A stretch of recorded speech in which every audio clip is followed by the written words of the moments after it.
Por ejemplo, si ustedes tienen contemplado hacer, vamos a ver, una feria de la salud, y eso sí quiero que me lo recuerden cuando estemos en la priorización de problemas, me recuerden pero porque a veces se me olvida, cómo realizamos la Feria de la Salud, me lo recuerdan para que tú y yo les pueda explicar más ampliamente de acuerdo a los problemas. Pero aquí lo que hacen es de que va a haber una Feria de la Salud, hay alumnos que se van, a veces, por ejemplo, les toca Concepción es grande, a una aldea de Concepción se van, ahí está Ban Rural, ahí está Cooperativa, ven los negocios grandes y hacen nota, me dicen, mire, licenciada, en este caso, si yo soy la docente, pues soy yo, si no, quien sea su docente de práctica, ¿verdad? Fíjese que necesitamos una nota para ir a pedir ayuda, eso lo tienen que hacer en la primera semana. Quien ayuda mucho es Ban Rural, entonces hacen notas y a veces les da gabachas, pachones, topper, cositas así que ustedes pueden regalar en la Feria de la Salud. Hay lugares que les dan, por ejemplo, algunas cosas sencillas, pero les dan. Entonces, ¿qué hacen? Entonces quiere decir que el proyecto no lo van a pagar ustedes mismos, sino lo va a pagar eh, la ayuda que ustedes reciben. Por ejemplo, en San Mateo, una vez que no tenían cómo, sacaron su botecito y con ese bote en la calle y se recolectaron como 300 quetzales. Y también, perdone, también es importante que ustedes se aprovechen de las oportunidades que tienen, ¿verdad? ¿Quiénes estarán encargados de cada comisión? Pues cada alumno, ustedes mismos, ¿verdad? Pues nos vamos a dividir, somos 8, dividámonos en dos. Dos se encargan de ir al banco, dos se encargan de ir a tal lugar, dos se encargan de ir a hablar con el alcalde, porque a veces, por ejemplo, en un proyecto donde tomamos en cuenta la limpieza del parque y todo, el alcalde mandó a dos señores a ayudar. Pero los alumnos solo coordinaban porque pues ellos tienen o sea, es su trabajo, pues no es que uno denigre esa profesión, pero con qué facilidad llenaban los postales con la basura y todo. Todos los alumnos solo apoyaron y limpiaron, claro que sí, y ahí llegó el camión de la MUNI a recoger toda la basura. Entonces, tiene mucho que ver por quién se encarga. Si ustedes toman en cuenta a los líderes, claro que sí. En Almolonga hicimos un proyecto de hacer limpieza en un puente, nos dejaron un sector de la comunidad y el acceso ahí había un puente, pero estaba lleno de basura, se hizo limpieza de eso. Qué bonito, y se pintó el puente y ya en la tarde estaba el camión de la basura de la MUNI recolectando toda la basura que se quedó. Entonces, tiene que ser un trabajo en equipo. Y la frecuencia de las reuniones, pues en este caso, ustedes como todos los días se miran, ¿verdad? Ustedes tienen que decidir, bueno, lo vamos a hacer tal día, lo vamos a hacer mañana, lo vamos a hacer pasado. ¿Cómo van a tener la frecuencia de las reuniones? Lo importante es que ustedes cumplan con el primer paso, planificar el estudio que responda a estas preguntas. Si ustedes hacen un cronograma de actividades, todo va a salir bien, porque ustedes saben qué les toca hacer cada semana. Pero si ustedes lo dejan todo el tiempo, ay, no lo hicimos la otra semana o mañana, ahí es donde se empieza a perder la continuidad del trabajo.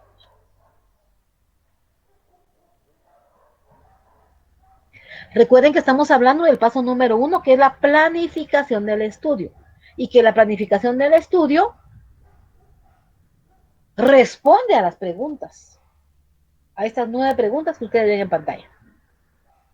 Esto es hacer el primer paso. ¿Preguntas, comentarios sobre lo que es la planificación del estudio?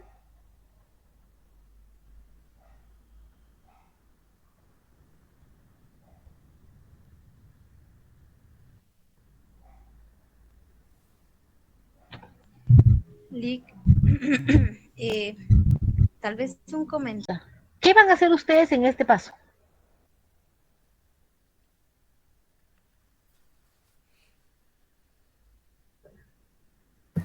Recolectar la información necesaria para llevar a cabo. Muy bien.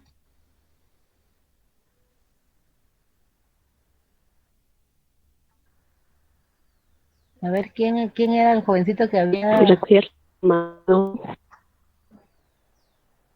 la información? Muy bien. Observar y recoger información, dice la compañera. Muy bien, Luis.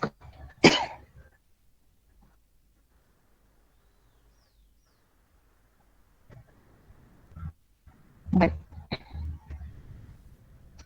la recolección de datos consiste en recoger la información que nos servirá para el diagnóstico.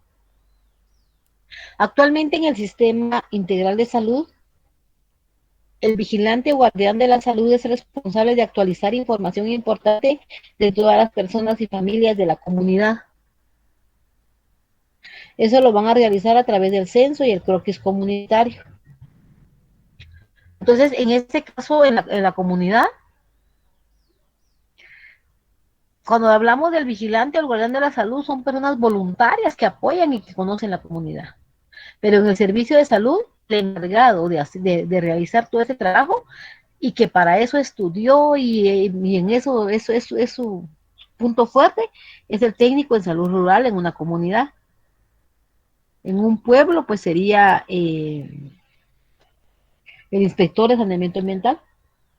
Ellos son los encargados de hacer esta recolección de datos. Sin embargo, el auxiliar de enfermería en la comunidad es el encargado de orientar al facilitador comunitario y por ello debe aprender a elaborarlos porque debe saber enseñarle a hacer ese trabajo.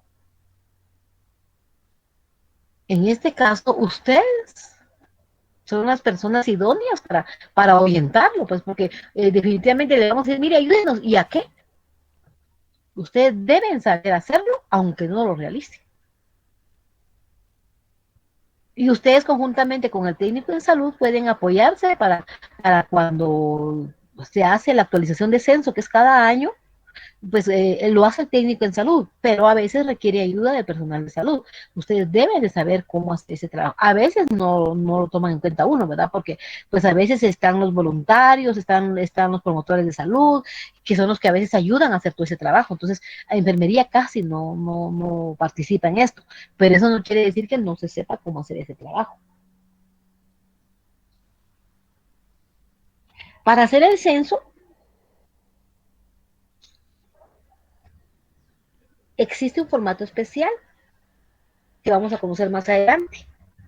Y ahí vamos a obtener información básica, la que nos va a ayudar a completar lo que es la recolección de información, ¿verdad? Entonces, eso es lo que por eso es importante que la auxiliar de enfermería conozca los pasos de esto, ¿verdad? Entonces, esa es la recolección de datos, ¿verdad? Toda la información que nos va a servir.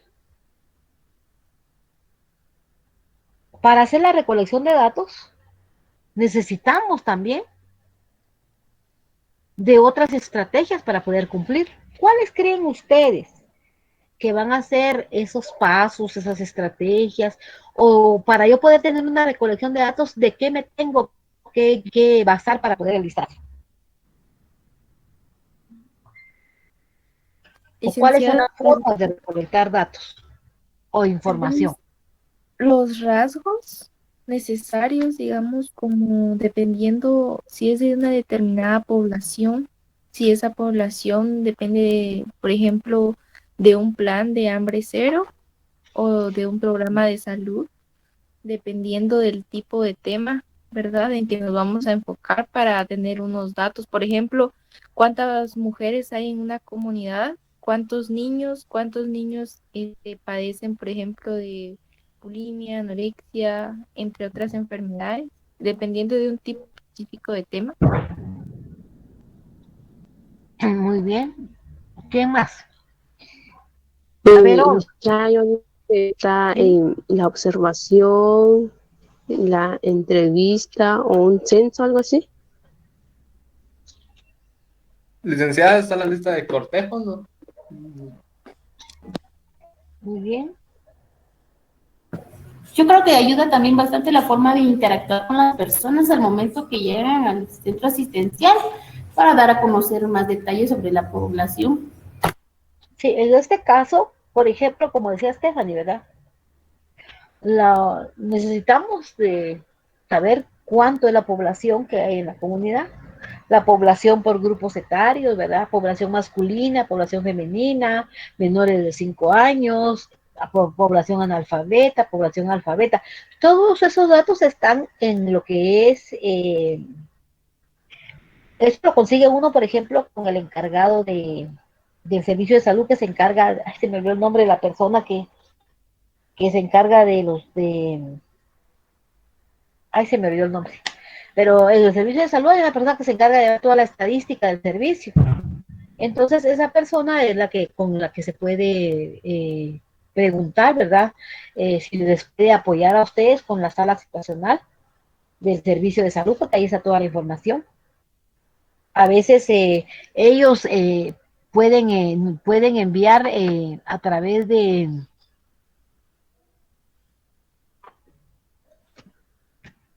documentos, ¿verdad? Los datos poblacionales. Y en ellos nosotros vamos a poder apoyarnos, ¿verdad? Y algo muy importante que ellos nos pueden, que es lo que nosotros trabajamos, por ejemplo, es el formato de la memoria de labores.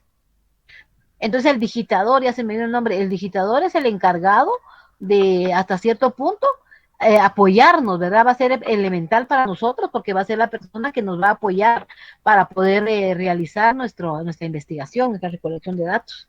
Entonces, tal vez eh, nos puede proporcionar la memoria de labores del servicio y ahí está todo. 10 causas de morbilidad, 10 casos de mortalidad, causas de consulta, mujeres embarazadas, toda la información que nosotros requerimos está ahí. Simplemente es de pedirla, analizarla, ¿verdad? Y estar al trabajo. Porque lo que se pide ahí es un análisis de la situación de salud. Entonces, eso lo pueden ustedes trabajar. Entonces, como les decía, para poder realizar la recolección de datos, hay formas de recolección de información. Entre las formas de recolección de información, pues va a estar la observación, que es elemental, la entrevista, la encuesta, el censo y el croquis. Esas son las formas de recolección de datos. A través de la observación, yo puedo recolectar información.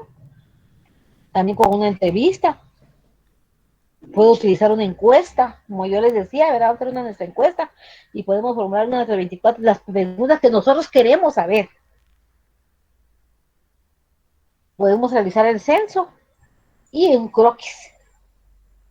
Esas son las formas de recolección de datos. Las vamos a ir viendo detalladamente para poder... Recuerden que estas son formas de recolección de datos, son formas del paso número 2. Cuando hablamos de la observación se usa con frecuencia como técnica de investigación.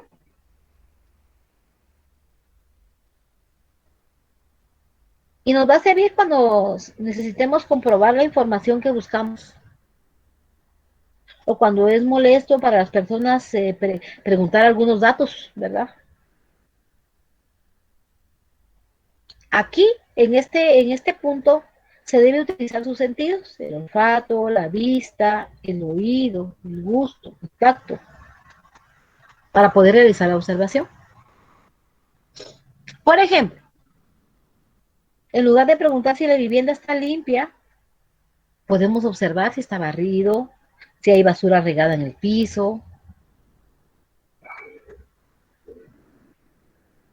O bien, no tenemos que preguntar si la letrina tiene mal olor. Si podemos comprobar si hay malos olores al estar cerca de ella. Hay cosas que no se pueden preguntar, ¿verdad? Porque sería feo. ¿Qué tipo de vivienda es? ¿De block? Si sabemos, ahí, por ejemplo, nosotros vamos a hacer una pregunta, la casa, el tipo de casa, ¿verdad? Hay dos formas de preguntar o el uso de la vivienda, ¿verdad? Si es para negocio, para vivir. Entonces, nosotros vemos que no hay nada, no lo vamos a preguntar porque sabemos que la casa no tiene más que una puerta de entrada, ¿verdad? Entonces no hay necesidad de preguntarla. Si la casa está limpia, sucia, tampoco, porque nosotros podemos a través de la observación, podemos verificar si está o no las cosas tiradas o no.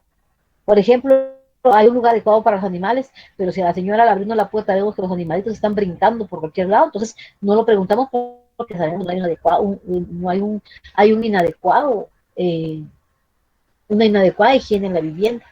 O sea, hay muchas preguntas que no las vamos a preguntar, pero que a través de la observación podemos nosotros verificar, ¿verdad?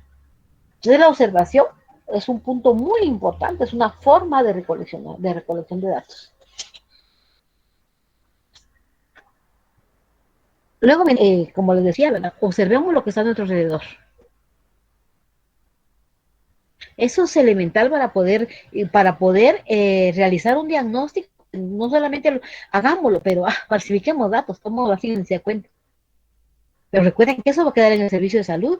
Ellos en un momento dado van a saber si ustedes inventaron datos o verdaderamente están presentando casos reales, porque al momento de su evaluación de diagnóstico va a ser el servicio de salud la que esté, por ejemplo, dependiendo qué servicio esté, la jefe del servicio, el médico o los auxiliares. Entonces, al momento que ustedes vayan y vengan y vayan a decir, bueno, vamos a hacer nuestra presentación de diagnóstico, puede ser que diga una de las jefes, ya no, es mentira, porque eso no es así.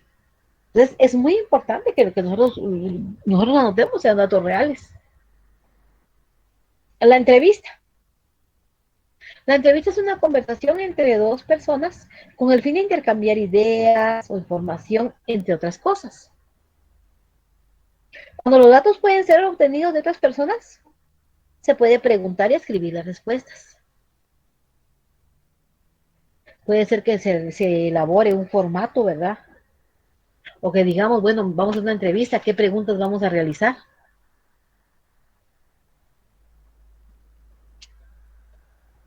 Recuérdense que para poder entrevistar a una persona, tenemos que, al momento de hacer la entrevista, nosotros tenemos que planificar al momento de hacer. Un día antes de hacer nuestras entrevistas o a pasar nuestra boleta de encuesta, tenemos que unirnos y decir, bueno, ¿cómo vamos a elaborar? ¿Qué tipo de entrevista vamos a hacer? Entonces aquí vamos a poder identificar que hay dos tipos de entrevista, una entrevista abierta y una entrevista estructurada. La entrevista abierta consiste en una conversación normal o natural, donde la persona que hace la entrevista guiará la conversación hacia el objeto o hacia el objetivo, hacia la persona que pretende. Es decir, se trata de obtener la información que necesitamos. Y la entrevista estructurada se hace siguiendo un formato elaborado en un orden establecido, con un número adecuado de preguntas. Aquí la relación entre el entrevistador y el entrevistado debe ser cordial para mantener la confianza y poder obtener la información que uno requiera. Es muy importante que al momento de hacer la entrevista usemos, nuestro lenguaje debe ser sencillo y claro. No porque yo soy estudiante, ya me voy a creer, y entonces, no, porque entonces lo que vamos a hacer es que no vamos a permitir que haya una relación, ¿verdad? Entre nosotros como entrevistadores y las personas como entrevistados, ¿verdad? Entonces, tiene que haber una relación. ¿Para qué? Tenemos que generar confianza para que ellos puedan darnos la información que nosotros necesitamos. Entonces, al momento de que ustedes van a realizar, por ejemplo, su entrevista, ustedes van a determinar qué tipo van a hacer.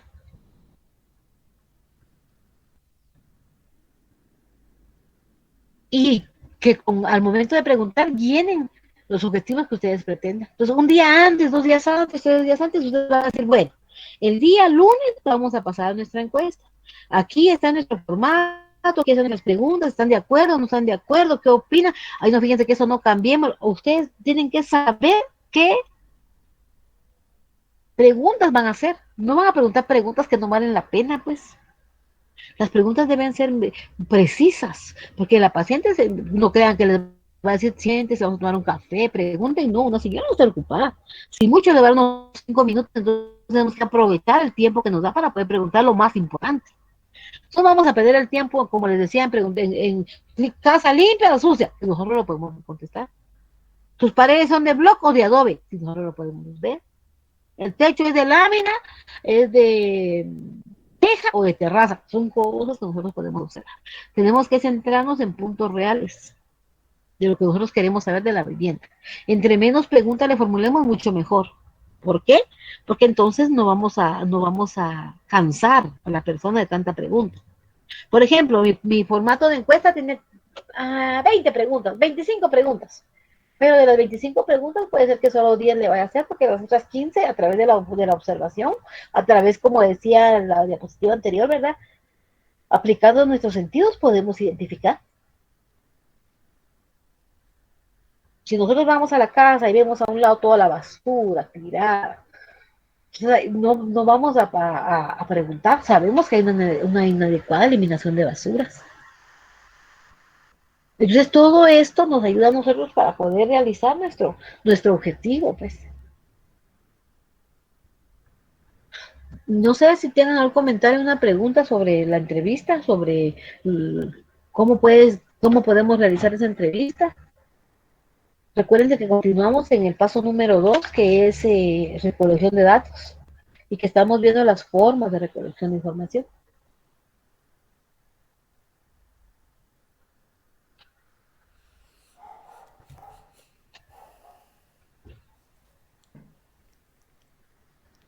Entonces, como les decía anteriormente, si no participan, yo voy a creer que todos se lo saben o que no entendieron nada.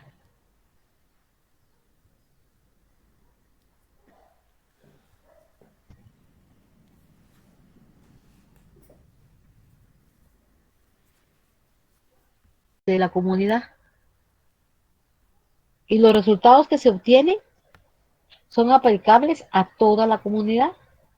Se hace cuando son muchas las personas, no es posible investigar a todas.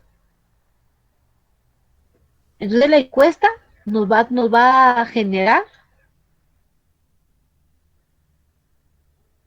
datos que se pueden cuantificables, ¿verdad?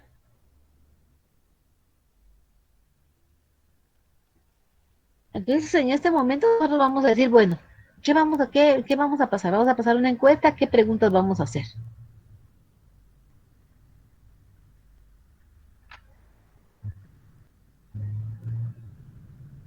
Y aquí podemos saber que el formulario debe contener elementos básicos, como por ejemplo el título, las instrucciones, la identificación del encuestado, servicio o áreas específicas, observaciones e identificación del encuestador. Al final tiene que aparecer el nombre de quien realiza la encuesta. Entonces, si ustedes van a ir a hacer su práctica a la comunidad, vamos a hacer de cuenta que cada quien lo va a pasar en su comunidad. Van a colocar la escuela de auxiliar de enfermería, Von Hayek, y van a colocar el logo, y después viene encuesta aplicada por estudiantes de la tercera fase. Por ejemplo, podemos decir hay instrucciones, si es que la persona, como uno aquí no vamos a colocar instrucciones porque somos nosotros los que le vamos a preguntar. Ahora, si se lo vamos a dar a la persona, pues entonces sí le vamos a decir qué instrucciones tiene que realizar, pero en este caso somos nosotros que vamos a hacer la pregunta, ¿verdad? Entonces ustedes se tienen que identificar, ¿verdad? Mire, yo soy fulano de tal, estudiante de enfermería, y estamos realizando un trabajo de investigación y queremos que usted nos apoye con unas preguntas que le vamos a realizar. Y entonces ustedes vienen y se enfocan en lo que desean preguntar. Ahora, una pregunta, ¿qué preguntas harían ustedes en su diagnóstico para poder realizar su diagnóstico comunitario? ¿Qué preguntas harían ustedes?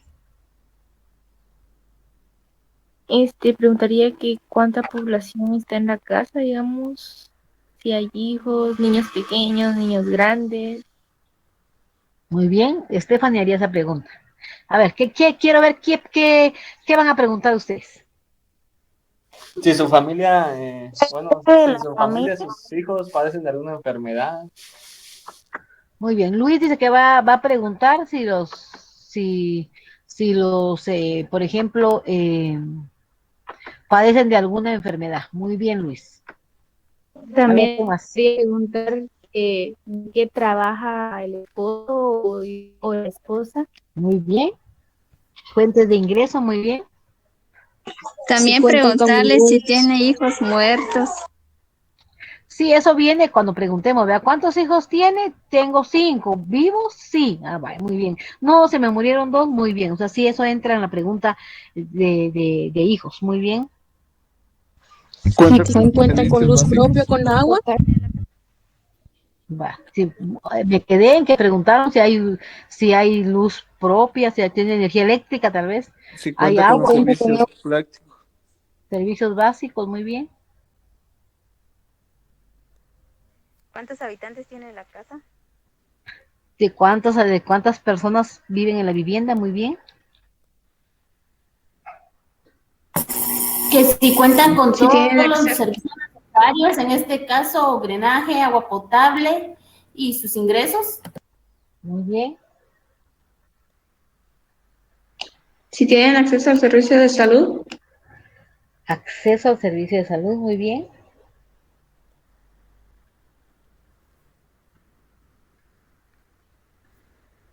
Si cuentan con un plan familiar, digamos, cuando sí puede haber un desastre. Muy amplia la pregunta, pero está bien. Muy bien. Les falta algo importante, que cuando alguien me diga esa pregunta, dejo de esperar a que me comenten. A ver, ¿qué más vamos a preguntar? Si cuentan con personas mayores de edad. La edad de las personas que viven en la vivienda, ¿sí está bien? Si tienen alguna educación como estudio, sus hijos. Muy bien, Andrea.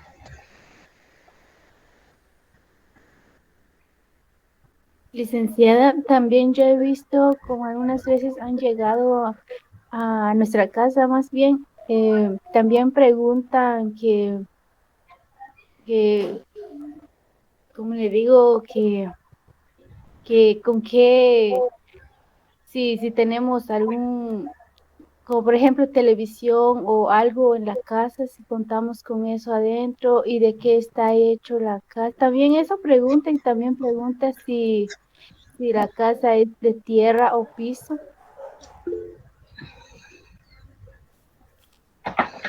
Muy bien. Y él me dice que a cada cuánto tiempo se hacen los chequeos médicos, así es también. O sea, cada cuánto tiempo visita el servicio de salud.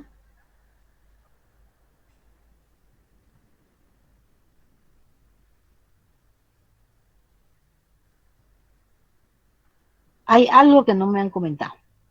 ¿Qué más van a preguntar ustedes en su encuesta? Algo si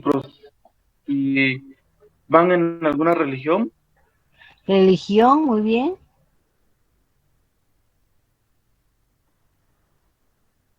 Tal vez el nombre del jefe de familia. Ahí no nos van a dar el nombre del jefe de la familia, pero sí, por ejemplo, colocamos casa 10, familia López Morales, por ejemplo, sí los apellidos de la familia. Muy bien. Te podríamos preguntar si trabajan en alguna empresa Tipo de o trabajan trabajo. por su propia cuenta. Muy bien. ¿Alguna profesión o son agricultores? Muy bien. Licenciada, también yo he visto que preguntan si consumen algún tipo de alcohol, algo así. No creo que me vaya a decir una señora, sí, yo consumo bebidas alcohólicas, pero podría ser. Licenciada, también el nombre Licenciada, de los que están en el hogar y la edad que tienen. También si estudian o trabajan. Muy bien. también ¿De qué entraría lo región que son? es cómo consumen el agua, si es hervido, purificado, clorado. Muy bien.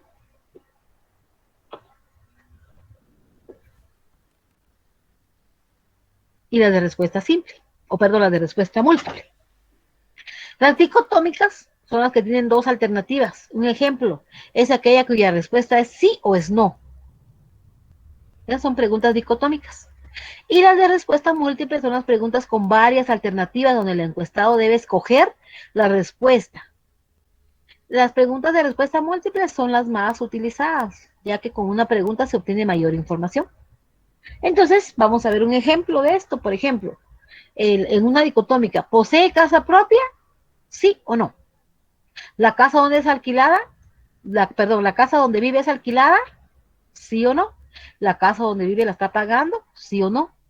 En cambio, cuando vemos una pregunta de respuesta múltiple, colocamos, ¿la casa donde usted vive es propia?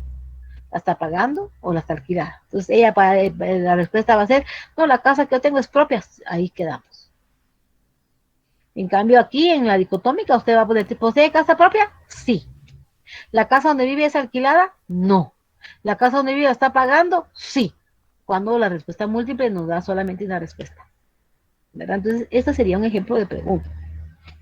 Ahí ustedes van a trabajar con la que mejor, ustedes van a trabajar con la que mejor consideren que pueda ser más fácil y práctico para ustedes.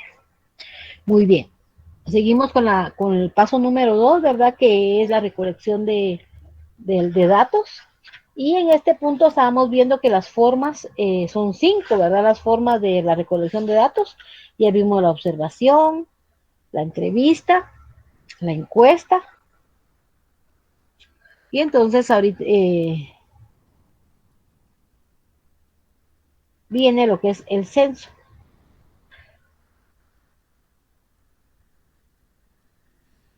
El censo es la técnica que se realiza cuando la recolección de datos es dirigida a toda la comunidad o población. En el programa de extensión de cobertura se aplica un censo poblacional de salud cada año para conocer la situación de salud de la comunidad. Como ahora el programa de extensión de cobertura lo abarca ya el Ministerio de Salud, pues es como les decía hace unos momentos, ¿verdad? El técnico de salud es el encargado de cada año trabaja su censo poblacional. Entonces, el censo es el conjunto de elementos de referencia sobre el que se realizan las observaciones. El censo de una población estadística consiste básicamente en obtener mediciones del número total de individuos mediante diversas técnicas de recuento y que, bueno, en sí, el censo se hace cada 10 años. El censo poblacional ya se hace cada año, pero va a ser en el servicio de salud.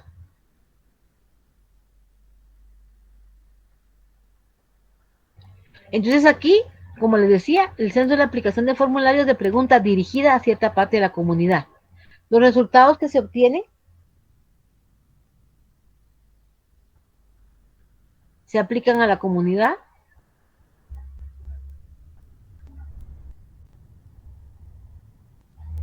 Yo creo que esta mi diapositiva está mal.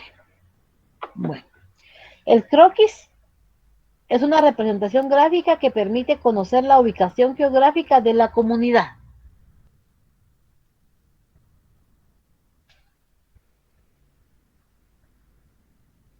Es como una fotografía de la comunidad, en la que se dibujan las casas, las iglesias, la escuela, los lugares de recreación, las fuentes de agua, los caminos, los servicios de salud, los bosques y otros recursos existentes. Pero también pueden dibujarse los factores de riesgo, como aguas estancadas, barrancos peligrosos, áreas deforestadas. No es necesario que quien lo elabore sea un dibujante, porque la representación gráfica puede ser muy sencilla, como puntitos, colores, entre otros, ¿verdad? El croquis debe colocarse en un lugar visible de la comunidad para que todos puedan verlo y analizar la situación de su comunidad, ¿verdad? Entonces el croquis es como la fotografía de la comunidad, donde en pequeño, como ustedes ven en la imagen, vamos a colocar cómo está estructurada la comunidad. A la parte de abajo le vamos a colocar, por ejemplo, la interpretación, ¿verdad? Por ejemplo, un pinito significa bosque de pino, unas palmeritas que están al fondo, es cafetal. La casita con una bandera va a ser, por ejemplo, la escuela. Y ahí donde ustedes ven, vamos a ver, un campo de fútbol. ¿Qué más observan ustedes ahí en esta imagen?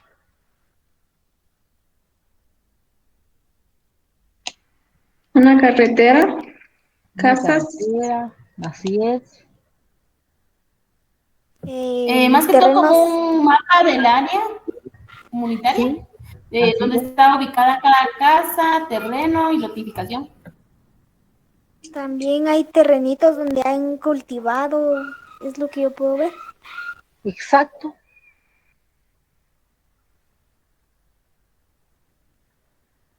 También vemos una iglesia, un templo, una escuela.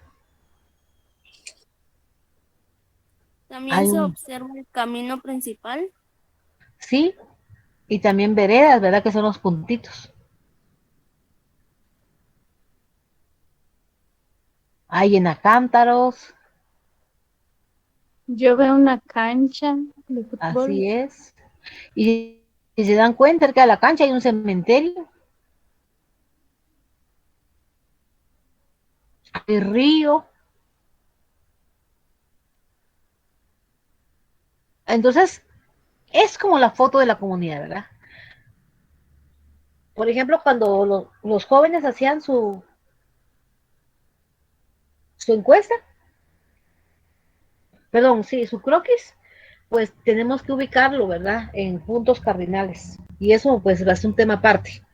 Cuando viendo la necesidad de poder trabajar el croquis, se les va a dar una clase solamente de croquis, donde se les va a indicar el punto de partida, cómo se hace, la referencia, cuánto es el margen que se debe de dejar por espacio, en fin, se les va a hacer en su momento, se les va a dar a ustedes a conocer todo esto, ¿verdad? Ahorita como es parte de lo que es la recolección de datos, es parte de lo que es del diagnóstico comunitario, entonces solo lo estamos viendo así superficialmente, ¿verdad? Ya más adelante nosotros ya podemos darles a conocer a ustedes cómo lo vamos a ir detallando poco a poco. Luego viene la tabulación de datos. Entonces, aquí ya terminamos los 5 pasos o las 5 formas de recolección, que son el paso número 2, ¿verdad? Observación, entrevista, que puede ser abierta o estructurada, encuesta, censo y croquis. Luego, como punto número 3, viene lo que es el análisis, la tabulación de datos. Cuando estamos hablando de tabulación de datos, acá estamos indicando en que, bueno, ya tenemos todas nuestras encuestas, vamos a tabularlos. Si yo pasé 10 encuestas, Nayeli pasó 10 encuestas, Kenneth 10 encuestas, Vilma 10 encuestas, Diego K 10 encuestas, Luis, todos pasamos 10 encuestas. Entonces, como somos 8 integrantes, tenemos 80 encuestas. Y yo voy a tabular mis datos en mi casa, ¿verdad? Yo vengo, tabulo mis datos y hago un dato general, cada uno de los compañeros. Luego al otro día nos reunimos y decimos, bueno, ahora unifiquemos datos.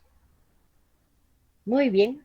Entonces, como usted cada quien ya lo hizo en forma individual, entonces ya recolectamos la información general, ¿verdad?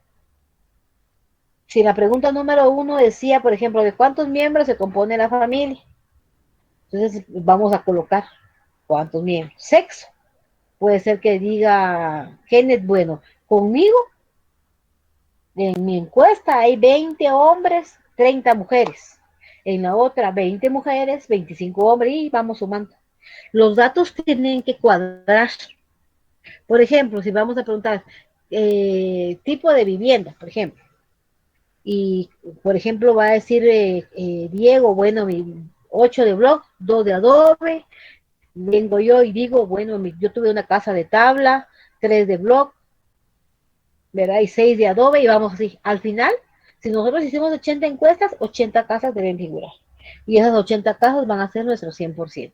¿Verdad? Entonces, viene la tabulación de datos. Entonces, la tabulación de datos consiste en que cuando ya se recolectó la información de la comunidad, debemos revisar datos, contar datos, organizarlos para que puedan ser analizados. Luego de analizados hay que graficarlos. Los pasos anteriores deben llevarse a cabo después de la recolección de datos para poder ser revisados posteriormente. Entonces ya tabulamos los datos, ya hicimos todo ya tenemos todos los datos que necesitamos, entonces los revisamos, ¿verdad? Que cuadre, porque no puede ser que nos den de casas 85 y solo hay 80, ¿verdad? Entonces tiene que cuadrar. Luego se organizan, ¿verdad? Se analizan y se interpretan. Ya están, entonces se hacen gráficas. Eso es la tabulación de datos. Luego viene la tabulación de datos, lo podemos hacer en barras, cuando si vamos a graficar, podemos hacer un pie, ¿verdad? Va a ser de acuerdo, el tipo de gráfica que utilicemos va a ser de acuerdo al problema priorizado, al problema planteado, por ejemplo, si es múltiples respuestas, podemos utilizar las barras. Si es respuesta simple, podemos utilizar el pie. Eso va a depender del tipo de pregunta que sea. Luego viene el análisis de datos. Ya eso sería, ¿verdad? Ya planificamos, recolectamos los datos, tabulamos los datos, vamos al paso número 4, que es el análisis de datos. Analizamos los datos. Y aquí pensamos y reflexionamos acerca de los datos obtenidos.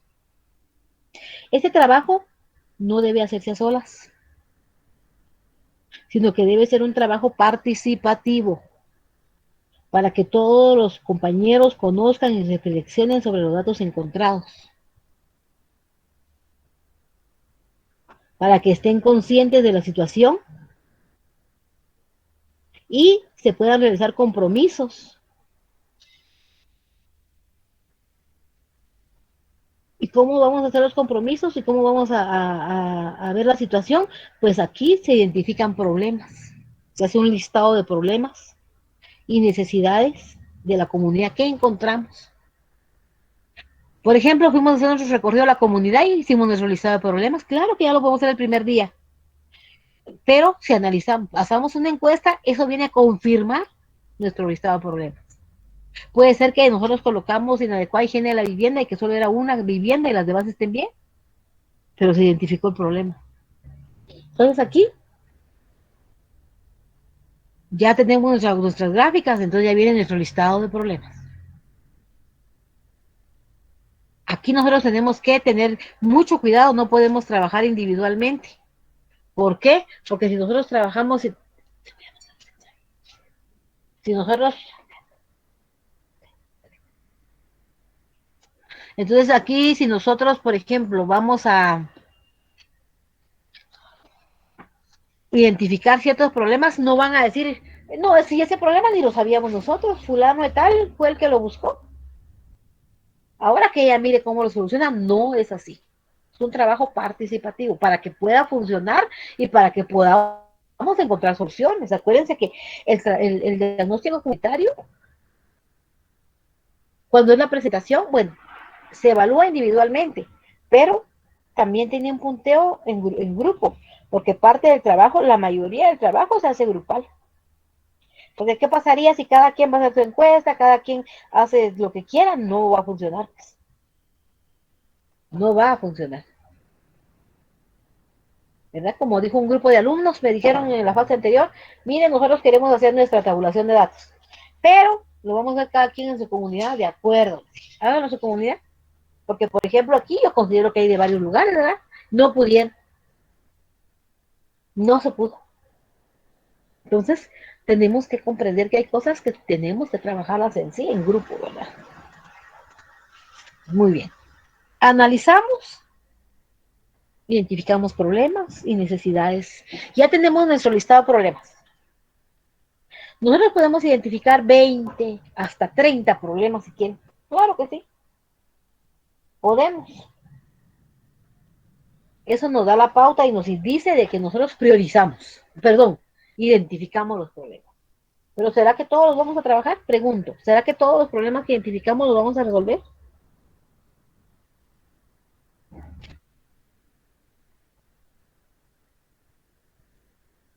¿Qué opina? Yo diría que no, porque, bueno, ya va a depender. Quizás nosotros sí vamos a darles el plan educativo, orientarlos, pero ya queda a veces en cada persona si lo recibe y lo hace.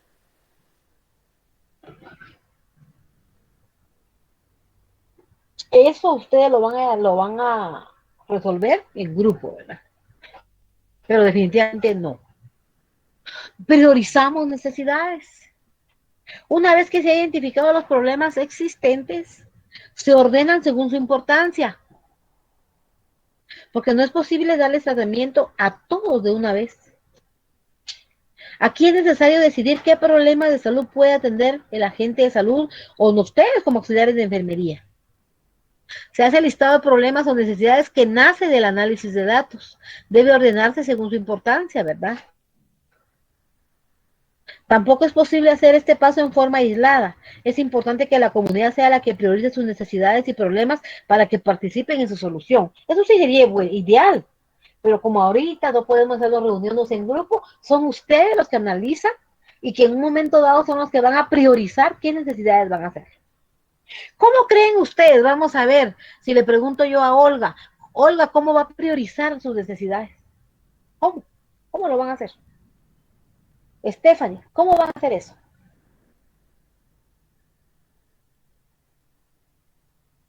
¿O quién quiera participar?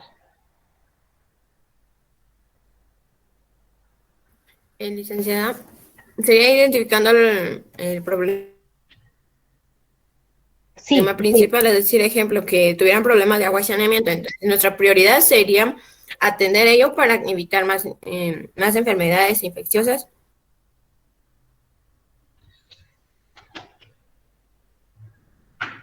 Muy bien. Jen me opina que, bueno, está bien su punto de vista, yo lo acepto. ¿Quién más?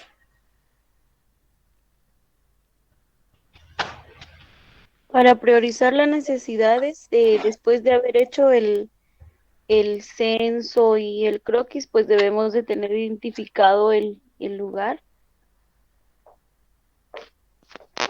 Muy bien.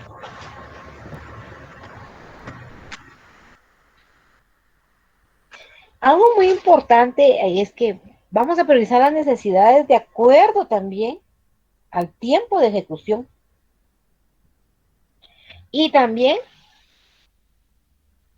y algo muy importante es que tenemos que ver que no sean cosas que sean, vamos a hacer mucha inversión.